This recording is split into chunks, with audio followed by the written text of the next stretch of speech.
네, EU 관세 유예와 금리 급등세 진정, 소비 신뢰 지수의 서프라이즈 여러 가지 이슈들이 호재로 작용하면서 뉴욕 증시 일제히 큰 폭으로 상승했습니다.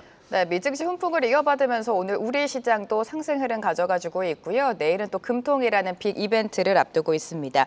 매크로 인사이트 이승헌 전 한국은행 부총재 모셨습니다. 어서 오세요. 반갑습니다. 네, 안녕하세요. 반갑습니다. 네, 내일 한국은행 금통위가 열리는데요. 기준금리 인하 전망이 시장에는 지금 많은 것 같고 어떻게 보고 계십니까?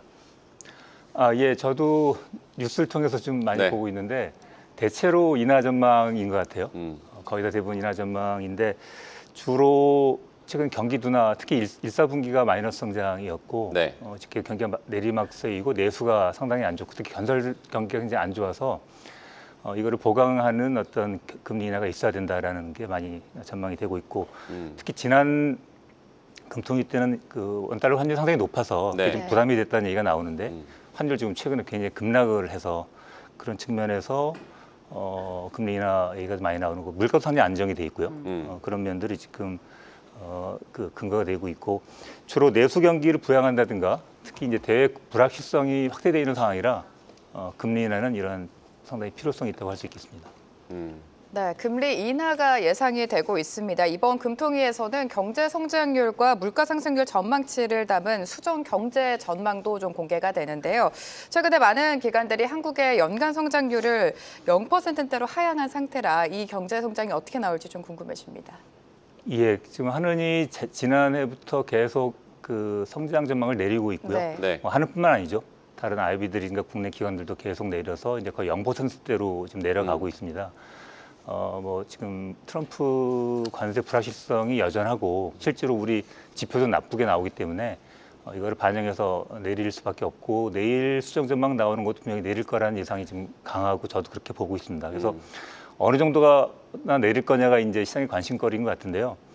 대체로 제가 언론 찾아보면 그리고 제가 다른 뭐 사람들도 만나보면 한 0.8% 정도 수준이 많이 이제 나오는 수치인 것 같아요. 네. 근데 저는 조금 그보다는 실질적으로는 좀 좋지는 않을까 이런 생각을 하고 있습니다. 왜냐하면 상당히 불확실성에 대한 그 기대를 많이 반영하고 있기 때문에 그런 부분이 조금 더 성장률 전망에 좀 아래로 좀 더 많이 잡혀 있지 않나 그런 생각을 하고 있습니다. 네, 지금 나오는 우리나라의 경제 성장률 전망은 어쨌든 최악의 상황을 좀 반영하고 있다라고도 봐야겠고요. 만약 이제 한국은행이 0%대 성장률 전망을 내놓는다면 아무래도 저성장 이제 공식화가 될 텐데요. 이렇게 내수가 부진한 때 이제 통화 정책보다는 재정 정책 효과가 필요하다고 보십니까? 예. 지금 통화 정책으로 금리를 내리는 것도 중요한데 네. 지금 통화 정책은 일단 시차가 있다라는 건 널리 알려져 있는 사실이죠. 그래서 그것이 한 뭐 보통 1년 반 정도의 그 효과가 제일 피크에 올라가는 이런 네. 것이라서 금융시장을 통해서 차근차근 이제 반영이 되거든요. 근데 지금 경기는 빠르게 하락하고 있으니까 이 부분을 잡아내려고 그러면 재정 정책이 훨씬 유효합니다. 재정 정책은 뭐 일단 결정하는 과정에는 좀 시간이 걸릴 수 있지만 결정이 되면 집행이 되면 바로 그것이 소비나 투자로 연결이 되거든요. 그래서 직접적인 효과를 낸다는 측면에서는 빠른 효과 측면에 재정 정책이 훨씬 유리하고 같이 보완이 돼야 될 거라고 생각하고 있습니다. 정책 시차가 있기 때문에 일단은 재정 정책이 필요하다는 점도 강조를 해주셨고요. 모건 스탠리 같은 경우는 한국은행이 올해 연말 기준금리를 연 2.0%까지 낮출 것이다라는 전망을 내놨는데요. 교수님께서는 한국은행의 연내 추가 금리 인하 몇 회 정도로 지금 보고 계십니까? 지금 그 2.75니까 네. 연말까지 2%면 3번 정도 내리는 거죠. 그 시장에서는 대체로 그 정도 생각을 하고 있는 것 같아요. 2회 내지 3회. 네. 3회까지 가는 견해들이 많아 보이는데 저는 종전에는 뭐 한 번 정도 더 내릴 거라고 생각했습니다. 요건 포함해서. 네. 근데 경제 상황이 계속 안 좋고 트럼프의 그 관세 불확실성도 여전하기 때문에 그래서 저도 적어도 2번은 내리지 않을까 생각을 하고 있습니다. 네, 2회에서 3회까지는 그래도 금리 인하가 있을 수 있다라고 전망을 해주셨습니다. 이번에 하늘이 금리를 내리게 된다면 한미 금리 격차가 한 2%까지 벌어지는데 자금 이탈에 대한 우려는 없을까요? 예, 네. 지금 한미 간 금리 차가 200bp, 2% 포인트를 네. 기록한 건 이번이 처음이 될 겁니다. 만약 내일 내리게 되면 네. 과거 175bp까지는 내렸던 경험이 있었는데 벌어졌던 측면이 네. 있었는데 그래서 그 당시에도 기억해 보면 상당한 우려가 있었거든요. 근데 실제로 그런 일은 벌어지지 않았고요. 그 자본 유출이라는 게 대량으로 발생하지 않았고 설사 내일 2%포인트로 벌어진다 하더라도 네. 지금 시장에서 얘기하는 자본 유출이라는 건 급격한 유출을 얘기하는 거거든요. 과거에 우리가 외환위기 때나 2008년 금융위기 때 겪었던 그런 급격한 시장에 위험을 주는 위기 상황을 유발하는 그런 자본 유출을 우려하시는데 그런 견해는 전혀 우려할 필요가 없습니다. 당연히 네. 금리차가 벌어지면 금리 차이에 따른 뭐 거래는 분명히 더 커질 수밖에 없거든요. 그러니까 네. 대외 순투자라는 것들, 그러니까 포트폴리오 투자죠. 주식 투자라든가 뭐 채권 투자가 특히 더 많이 발생하고 내부로 안으로 들어오는 투자가 적어질 건 분명하지만 그것이 위기 상황을 유발하는 그런 우려를 만들어내는 그런 자본 유출 우려는 이제 과도하고 그런 걱정은 이제 안 하셨으면 좋겠어요. 이미 저도 여러 번 그런 얘기 네. 말씀드린 거 있고요. 그리고 어차피 이번에 이제 금리가 인하가 되면 분명히 이것이 경기에도 도움이 분명히 보완될 것이고 중장기적으로는 뭐 중기적으로는 자산 시장에도 분명히 도움이 될 겁니다. 다만 이게 금리 인하가 너무 지나치면 네. 지금도 부동산 쪽에 약간 그런 얘기가 나오지 않습니까? 부동산 투자 심리, 투기 네. 심리를 자극하는 건 오히려 마이너스가 돼서 향후에 추가적인 금리 인하를 어렵게 할 수도 있습니다. 그래서 그런 부분에서는 심리 조절이 중요하다고 볼 수 있죠. 네. 금리 인하가 자산 시장에 그래도 좀 긍정적일 것이다라고 내다봐 주셨고요. 얼마 전에 ECB 총재가 자금이 유로 역할을 강화할 최상의 기회다라는 발언을 했습니다. 지금 트럼프 대통령이 관세에 대한 불확실성이 커져서 미국 경제에 대한 우려가 커진 상황인데 유로화 위상을 높이겠다라는 발언으로 우리가 해석해도 되겠습니까? 예, 제가 라가르드 네. 총재의 발언을 보니까 실제로 그렇게 발언하셨더라고요. 미국의 신뢰 문제, 그다음에 달러 가치 약화되는 것이 지금 유로가 새로운 위상을 차지하는데 좋은 기회다. 이런 말씀하신 걸 저도 봤고요. 네.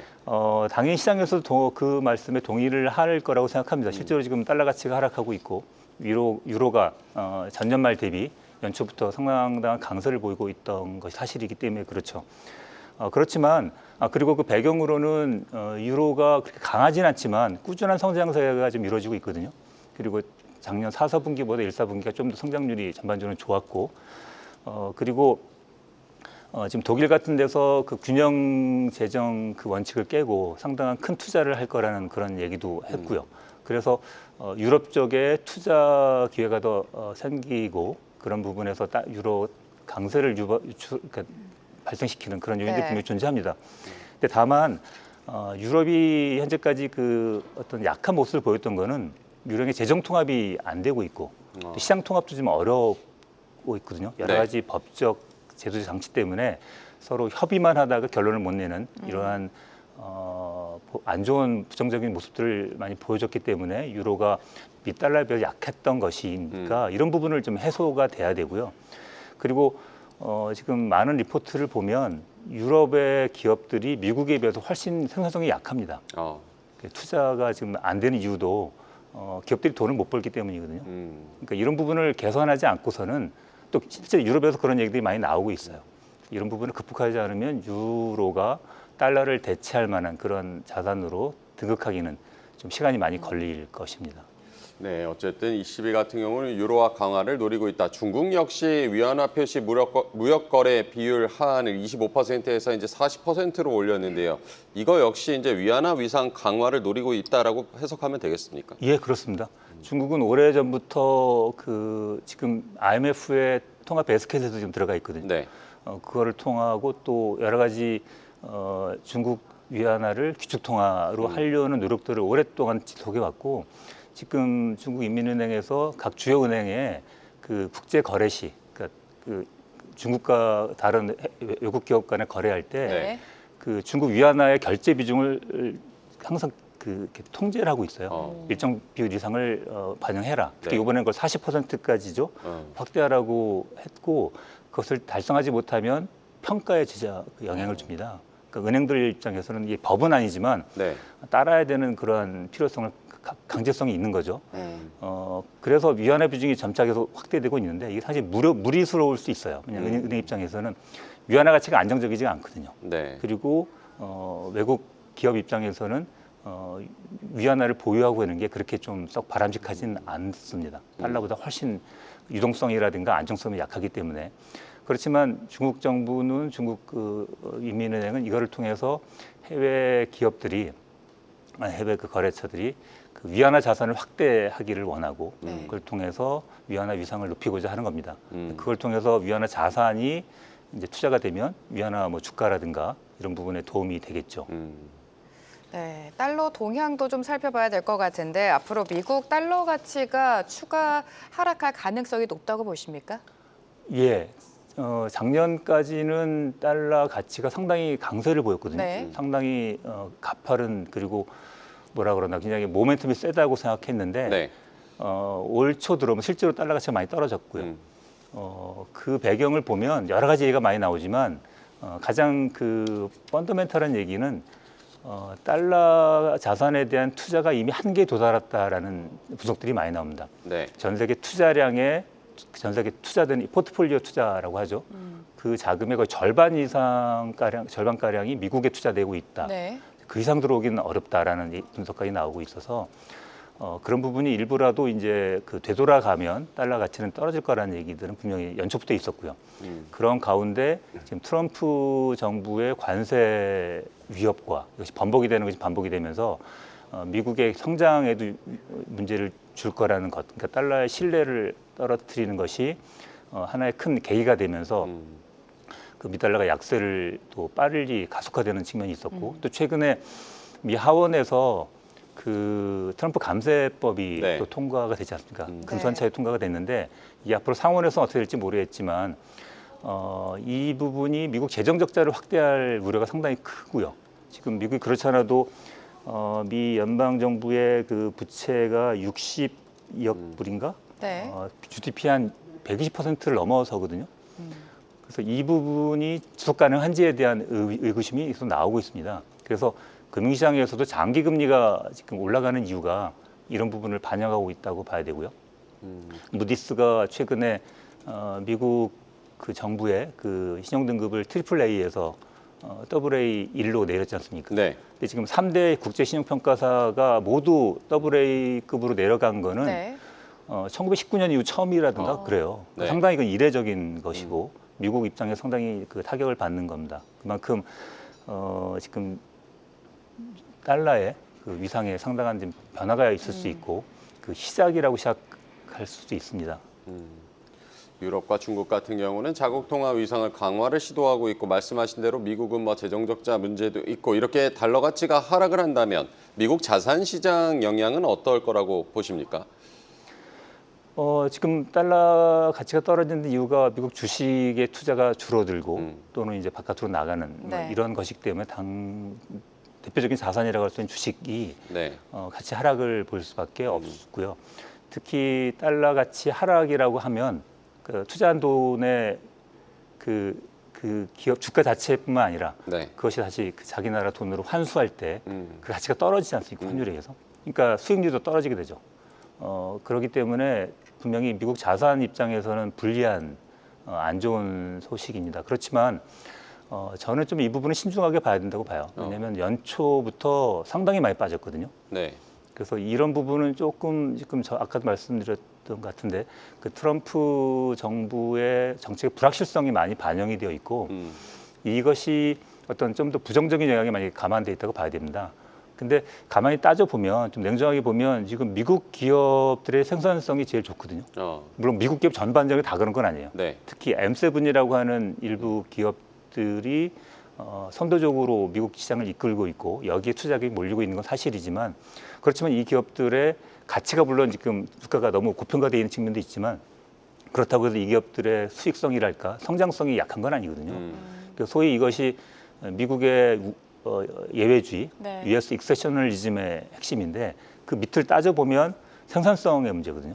지금 IT 혁신을 이뤄내고 있고 투자가 강하게 일어나고 있는 게 미국에서 발생하고 있기 때문에 투자자금이 미국 쪽으로 계속 몰렸던 겁니다.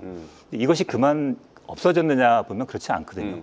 그래서 이 부분이 지속될 가능성이 존재한다라는 것 때문에 생각해야 되고 지금 미국으로부터 이 투자자금 이탈이 이렇게 가속화될 거냐 거기에 대해서는 조금 따져봐야 되고 더불어 이제 달러 약세도 네. 저는 그렇게 더 많이 빠지지는 않지 않을까 이런 생각을 하고 있습니다.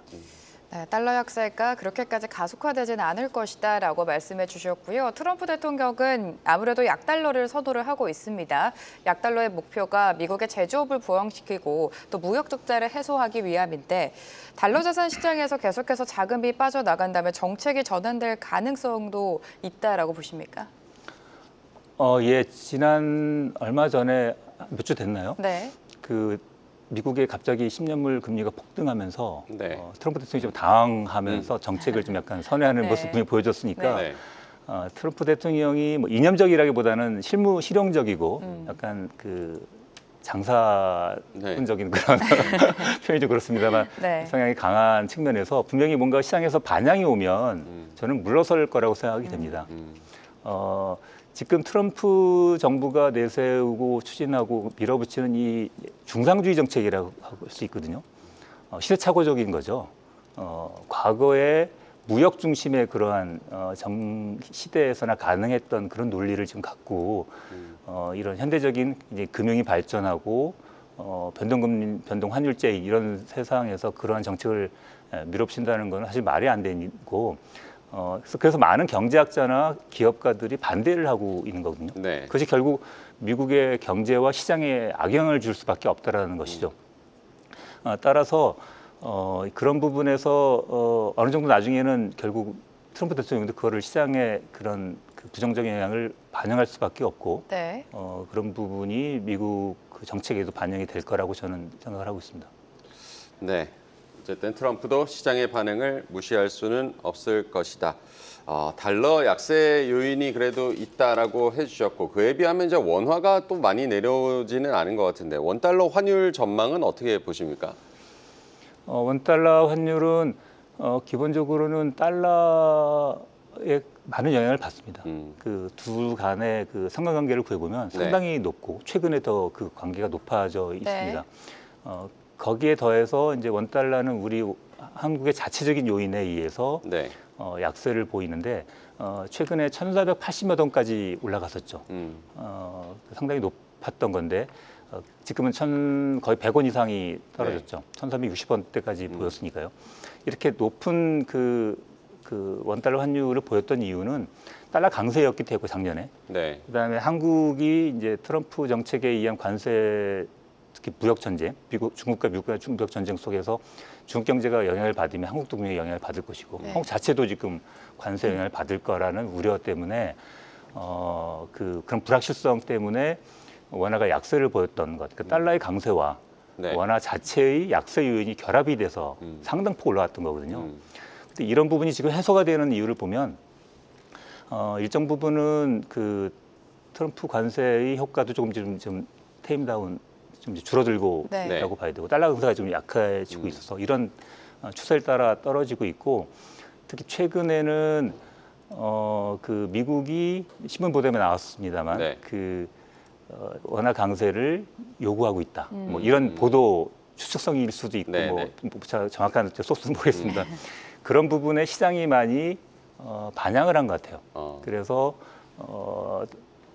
그 원화를 더 빨리 파는 달러를 많이 사는 뭐 그러니까 반대죠. 달러를 더 팔고 원화를 사는 이러한 그 매도세가 집중이 되면서 좀 쭉 빠졌거든요. 그렇지만 달러 강세가 어디까지 갈지 그리고 그런 또 원화 자체가 갖고 있는 여러 가지 내부적인 문제가 있지 않습니까? 성장률이 지금 낮게 지금 전망이 되고 있고 또한 국내에서 저축이 상당히 많습니다. 이 많은 저축이 계속 해외 투자가 되고 있거든요. 그러니까 지금 보면 지난해 경상수지 흑자가 1,000억 불이 넘었고 올해도 900억 불이 예상이 되고 있는데 이 정도 경상수지 흑자면 달러 원화가 강세를 무지하게 보였어야 되거든요. 그렇지만 약세를 보였던 이유는 그것에 버금가는 해외 투자가 존재했기 때문에 그럽니다.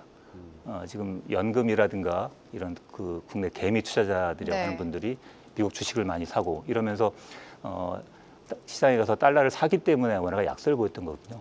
근데 이러한 기본적인 그 우리나라의 경제 구조 그다음에 저축과 투자의 이런 관계는 아직도 존재하기 때문에 원달러가 그렇다고 해서 그렇게 많이 뭐 1,200원대로 내려간다든가 이러지는 않을 가능성이 있다고 저는 봅니다. 네, 환율 어쨌든 잘 챙겨 보셔야겠고 무디스의 신용등급 강등에 감세한 통과까지 미국 재정 적자의 어쨌든 경고등이 지금 커지고 있고요. 아까 잠깐 말씀을 해주셨지만 교수님께서는 미국 재정 적자 우려는 지금 어떻게 보고 계십니까? 미국 재정 적자 우려는 지금 이번에 트럼프 감사안이 어떻게 결론이 나느냐에 따라 또 차이가 나겠습니다만 네. 아까 잠깐 말씀드렸지만 미국 그 부채 비율이 상당히 높아서 네. 네. 이 부분이 무디스가 그런 표현을 할 정도로 지금 신용등급에 영향을 미치는 정도이고요. 재정 적자가 확대가 되면 감세를 하게 되면 세수에 따라 부족한 부분이 존재하는데 현재도 지금 미국 부채가 많은데 그 더 시장에서 채권 발행을 통해서 자금을 빌려와야 되거든요. 네. 그러면 이것이 시장 금리를 올리게 됩니다. 그래서 시장의 장기 금리를 올리는 이런 효과가 나고 이것이 소위 말하는 구축 효과. 금리가 올라감에 따라 민간 투자는 오히려 민간의 소비 활동은 오히려 위축이 되는 네. 이런 효과를 낼 수가 있습니다. 그래서 금융시장과 실물 경제, 미국 경제에 좋지 않은 부정적인 영향을 끼칠 것이고 사실 미국에 대한 신뢰, 미달러에 대한 신뢰에도 상당한 부분 영향을 줄 거라고 생각합니다. 네, 최근 나오고 있는 미국의 고용이라든지 물가와 같은 실물 지표는 좀 양호하게 나오고 있고요. 소비자 심리 지수는 예상을 뛰어넘으면서 그동안의 우려를 다소 해소시켰습니다. 미국 경기 어떻게 전망하고 계십니까? 네, 미국 경제가 생각보다 단단합니다. 아마 네. 기억하실 거예요. 작년 10월인가 미국이 그 쌈룰 뭐 이런 게 나오면서 예. 그 실업률이 급등할 거라는 우려 속에서 리세션, 경기 침체에 대한 우려가 굉장히 심했어요. 그렇지만 그렇지 않았거든요. 그 이후로도 보면 실업률이 4.2, 지난 4월에 미국 실업률이 4.2%입니다. 네. 거의 안 변했어요. 한 1년간 뭐 4점 몇에 4.2, 그 정도에서 왔다 갔다 하지 우려가 되는 뭐 4.5 이상으로 올라간다든가 이러한 경기 침체 징후를 보이고 있지 않습니다. 그리고 소비 지표를 보더라도 지난 4월 소비 지출이 좀 떨어졌는데 그거는 3월 달에 많이 트럼프 관세 때문에 미리 선지출했던 것 때문에 전월 대비로 좀 확 떨어졌던 거거든요. 그렇지만 트렌디하게는 소비 지출이 계속 이루어지고 있고 그 소비 지출을 이루게 하는 미국의 그 소득 증가율, 네. 개인 소득 증가율을 봐도 견조합니다. 그거는 미국 기업들이 아직도 그 수익이 계속 나고 있기 때문이고요. 그리고 미국 개인들이 가지고 있는 미국 그 가게 갖고 있는 자산의 대부분이 주식이거든요. 주식이 올해 많이 떨어지긴 했지만 네. 과거에 비해 상당히 올라와 있는 상황이라서 이런 부분에서 미국 소비가 잘 안 줄어들고 있는 거죠. 그러니까 미국 소비나 소득이나 또는 고용 사정은 지금 상당히 단단하다고 봐야 되고요. 아직 이것이 리세션으로 갈 거라는 그 판단하기에는 너무 이른 것이라고 볼 수 네. 있고요. 이제 소비자 물가를 보더라도 지난달에 CPI가 2.3인가 나왔을 겁니다. 전동기 2.3이 나오고 코아는 2.8이 나왔어요. 그걸 미연준이 중시하는 PC 기준으로 보면 2.2, 2.6 그럴 겁니다. 이게 거의 이제 코아 기준으로 보면 근원 인플레이션을 보면 좀 높지만 CPI 기준으로 보면 상당히 그 타겟에 근접되어 있거든요. 네. 네. 다만 이제 트럼프의 관세 효과가 만약에 나타나게 되면 이것이 이제 물가를 올릴 것이다. 그래서 3%대로 이제 물가가 올라갈 거라는 우려. 물론 이제 일시적일 거라는 예상을 하고 있지만 이런 정도이지만 여하간에 미국의 지금 경제 상황은 상당히 양호한 견조하다고까지 할 수 있는 그런 상황이라고 네. 볼 수 있습니다. 네, 미국 경기는 단단하다. 침체 징후를 아직 찾아보기 어렵다는 점도 짚어주셨고요. 최근 주요 IB들의 미국 금리 인하 기대감도 그래서인지 후퇴하고 있는 상황이고요. 교수님께서는 연준의 올해 금리 인하 몇 회 정도로 전망하고 계십니까? 시장에서는 아마 2, 3회 정도 지금 보고 있는 것 같아요. 네. 그런데 최근에 말씀하셨듯이 그 기대가 많이 후퇴하고 있어요.